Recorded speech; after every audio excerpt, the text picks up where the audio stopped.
If you've ever played basketball before, I'm sure you've had this experience. You'll pull a good move on your defender, think you have a wide open lane to the basket, and then defender comes out of nowhere.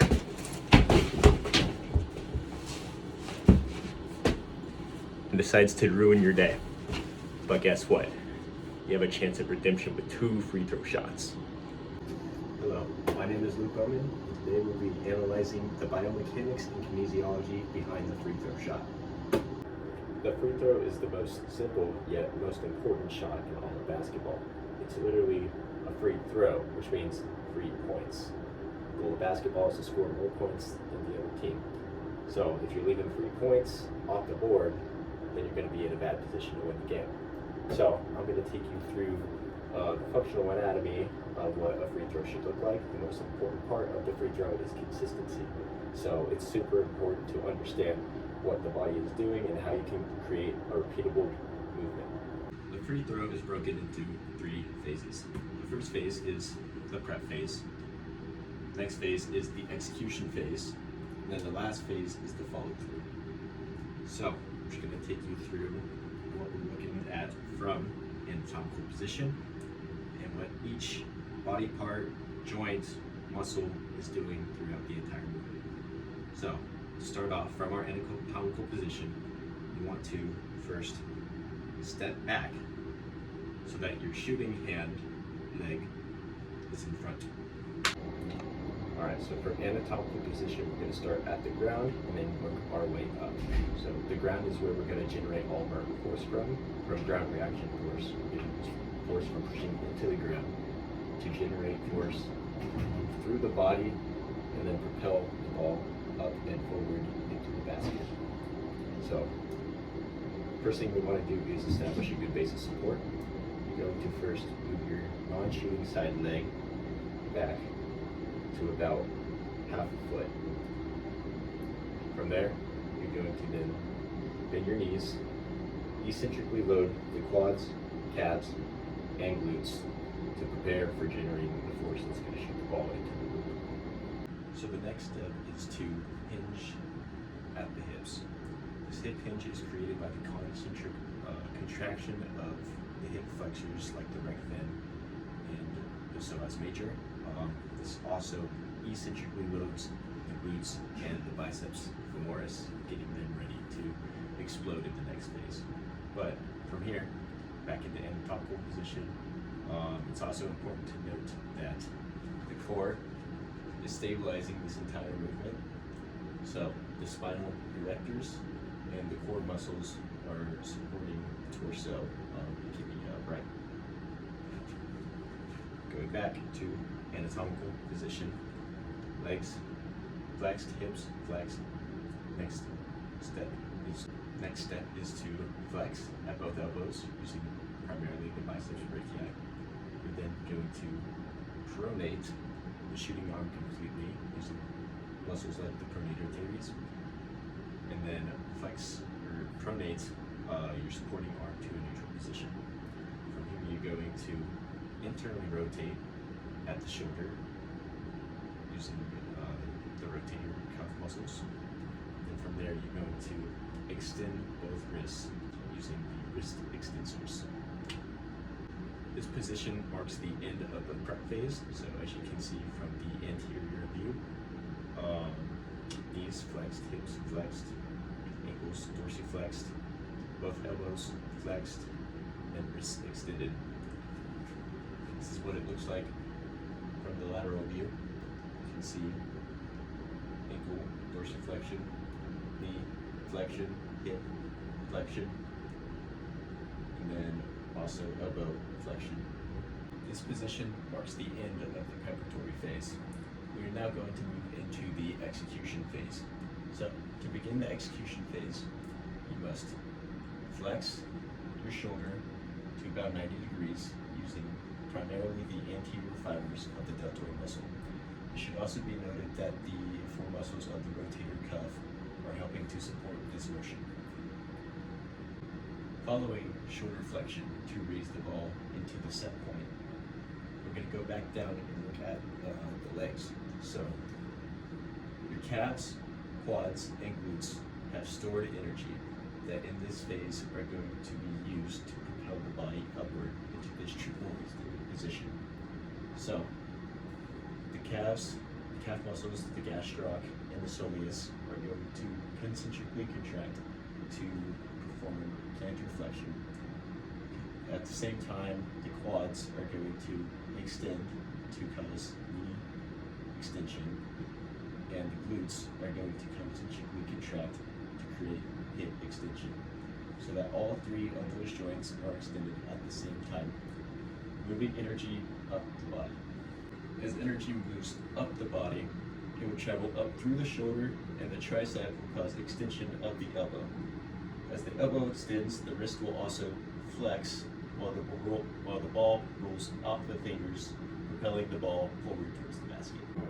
This position marks the end of the execution phase. The third and final phase is the follow-through phase. This is a pretty quick phase. All that happens is wrist flexion using the wrist flexors, and then the ankles relax back into dorsiflexion so that you're in your standing position. Now that we have a basic understanding of the basic anatomy of how the joints and muscles work together to create the movement, it's time to look at some more functional anatomy components, including the stretch-shortening cycle and the force-velocity relationship. So, the force-velocity relationship describes the inverse correlation between the amount of force a muscle can generate and the speed at which it contracts. So, applying this to the free throw, it's super important to understand the rate at which your muscles are contracting to produce force has to be within a specific range. So if your muscles contract either too fast or too slow, it might generate the wrong amount of force and that ball might not go in. The important concept to understand within the free throw is the stretch-shortening cycle. The stretch-shortening cycle explains this concept where the tightened filaments within the sarcomere act like a spring. So when these springs are compressed, they build up potential energy. So in that eccentric loading phase, in the prep phase of the basketball shot or the free throw, it's compressing that spring and building potential energy so that when that spring is released, it propels the body upward and the ball forward and hopefully into the hoop.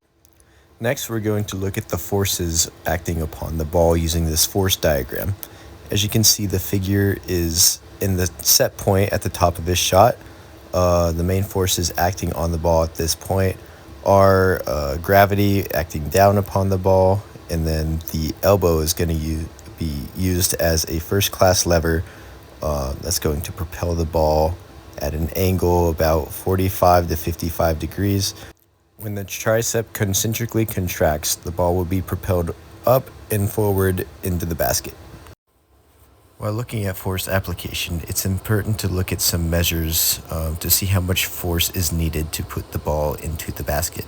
So first, looking at work. Work is equal to force times distance. So if the player exerted 150 newtons of force and moved the ball 0.5 meters upwards, then the work would be equal to 75 joules. Likewise, power output.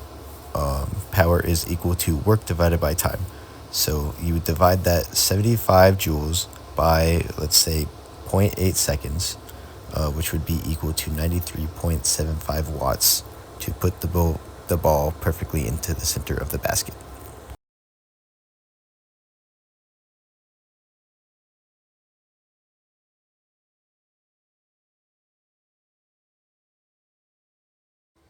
Next, we're going to be looking at the different planes of motion for the free throw. As shown in the lateral view here, the main plane of motion that the free throw takes place in is the sagittal plane. Knee flexion, hip flexion, shoulder, and elbow flexion and extension all occur in the sagittal plane of motion. Some common inefficiencies that may lead to injury risk or inefficient movement include excessive knee valgus in that loading phase. This can lead to patellar pain or patellar tendonitis. Likewise, in this loading phase, if you don't have your wrist cocked back in extension, this can lead to inefficient movement, as if it's not cocked back, when you get to your set point, you have to cock it back real quick, and and then extend from there, which is inefficient. It takes longer. You might get your shot blocked. So if it's already cocked back here, in extension, it's much more efficient to go up in a straight line and then get that shot off. So 2 exercises to help optimize this movement of the free throw include the squat and a shoulder press type movement. So I'm going to demonstrate a proper squat for you right now. I took the shoes off so that you can see the entirety of the movement and how it's supposed to be performed from the ground up. So to perform the squat, you must go a little bit wider than shoulder length apart. You're going to initiate by flexing at the knees and the hips, and then dorsiflexing at the ankles. You're going to go to about parallel with the ground, and then move up from there. Nice, slow, controlled movement. Control the eccentric all the way down, and then nice, slow, concentric, just to make sure those muscles are keeping time under tension. I'll show you the lateral view now. Shoulder length apart. Go down to about parallel, and then back up. So that's the basic movement of the squat. So the next exercise would be the weighted shoulder press. Preferably you would do this with either bands or dumbbells. Right here I have 2 water bottles to demonstrate. This is best for training shoulder extension, as seen by the free throw right there. You're training that movement, just strengthening the tricep. So to perform this movement, you would go out to about 90 degrees. And then from that position, you just push straight up, keeping nice tension on the triceps and the shoulders, training shoulder flexion and tricep extension.